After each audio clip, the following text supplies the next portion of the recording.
damn it. I want to hit him right in the face, but I can't do that. Maybe I'm acting right now. Maybe I'm actually like Joffrey in real life and just pretending. Think about that.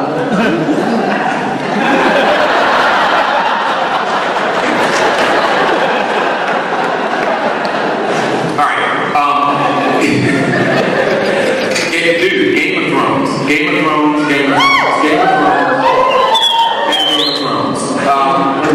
Yeah. Obviously, they were looking for the perfect character to portray this role. And a little whiny little bitch. But I'm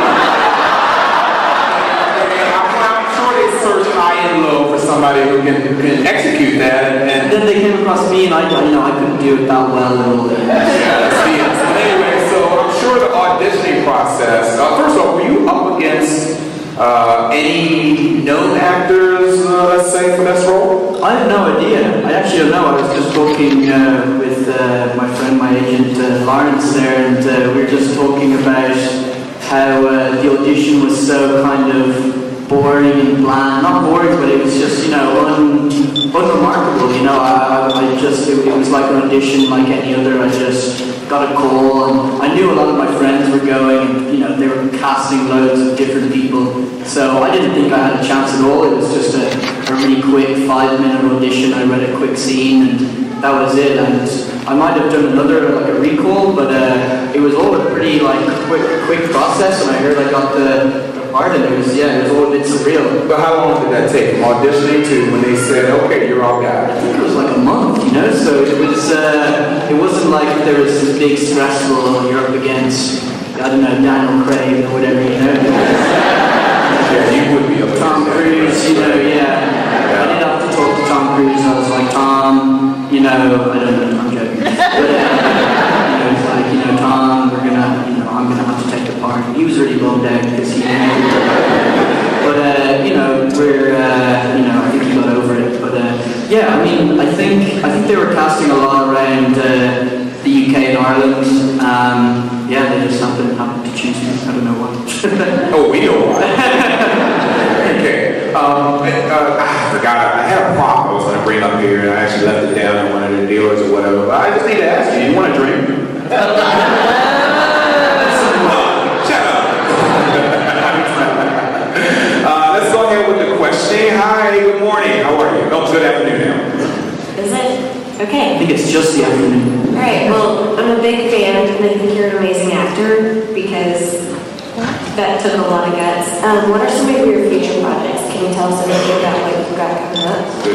It's a good question. I don't have a good answer, unfortunately, because I'm not planning on doing anything crazy, big Hollywood blockbusters in the near future. Maybe, I don't know, in a few years I'll do more TV shows and films, but at the moment the only kind of creative, dramatic acting stuff I'm doing is I have a small theatre company back home in Ireland, and we produce puppet plays for kids mainly, so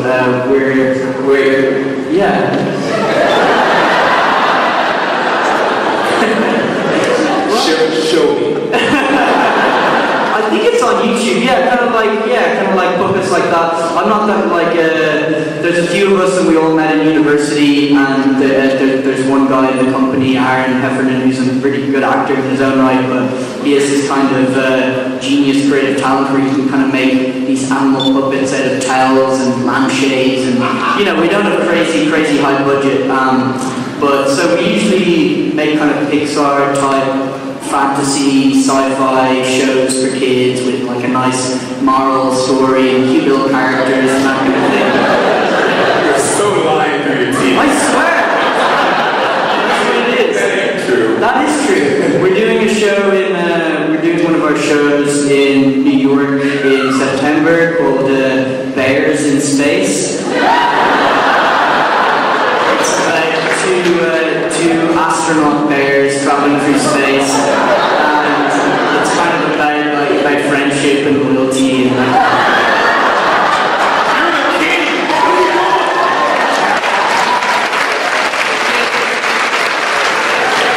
Bears in space. yeah, that's that's pretty much what it is. So it's like a sci-fi, cute little story, and so to answer your question, that's the kind of only thing on the horizon. Kind of taking a step back from more bigger projects, but maybe in a few years' time. I mean, speaking of Daniel Craig, I mean, the James Bond producers keep asking me to be James Bond. Yeah, I know you want me to be James Bond. I'll be perfect for James Bond, and I've got the physique, I've got the good looks. Now you're being more in character. Okay. All right. Next question. Hi. Hello again. Hello again. I was wondering, I know I read some comments from you regarding misogyny in Game of Thrones, and I was wondering if you feel that your character Joffrey showed the glorified misogyny or more showed how bad it could really get. Yeah, I think it's a good question. I'd hate to think that someone would see the character Joffrey and be like, oh, that seems kind of cool, that seems like a good way, to live your life. I mean, it's like when you create art, people can interpret it in 1,000 different ways. I think the show does a good job about portraying Joffrey and his actions in a super negative light. I mean, I don't think anyone can come away from seeing a scene of Joffrey and being like, oh, he's, I want to be like him. So, I think to answer your question, I'd like to think it's not glorifying, but actually showing. I mean, it's quite an exaggerated character, but showing that that there are people who abuse power, and there are misogynists and homophobes and racists and these kind of people, and I think Game of Thrones does a good job about portraying those people, but in a not in a positive way, to kind of show you that these people exist, but they're not good people. I hope that's the way. I hope no one comes away and it's like, yeah, I've got loads of ideas now about how to do it. Have you had people come up to you and say, I want to be just like you? Thankfully, no. I mean, some people, I'm sure people I've met here, they'd be like, yeah, you're my favorite character. I'm like, really? I don't know. That's like that. Yeah. But no, it's a good question but I think you could create the most lovely, talking about the shows that I made, sweet kind of puppet shows, and someone could come away and be like, they could take, yeah, exactly. But they could take something from that we didn't mean. They could take something malevolent or cruel from our nice sweet little shows that we didn't intend. So, but hopefully we don't glorify anything. Yeah. In all seriousness, so that's a great thing that you're doing on your shows and the pump shows. And we're going to say, is there anywhere we can? You said something about YouTube. Yeah, we have a website. The theater company is called Collapsing Horse. I don't know why we called it that. It's called Collapsing Horse Theater Company, and I want to see what the signing is for that. The Collapsing Horse.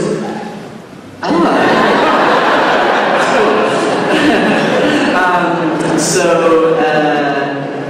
we have a website, you can look it up. I don't think we have many kind of high quality videos on YouTube, unfortunately, but you can get an atmosphere or a vibe of the kind of stuff we do. Anyway, I don't mean to plug it. You don't have to. No, please do. That's how people keep following you. Well, you don't have to look at it. It's fine. No, yeah. Wow. So how do you spell it? Yeah. Hi. You're cool. You're good. Oh, sorry. Go ahead. I have a question about your death in Game of Thrones. Sorry for that way.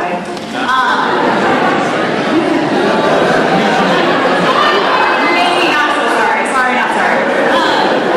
Your character, right before he dies, it zooms in on his face and you see his eyes. At that point, do you think your character was going over all the regrets that he had and the ways he could have done things differently, or was he just like? I think he was probably in so much kind of pain or fear that he wasn't essentially atoning or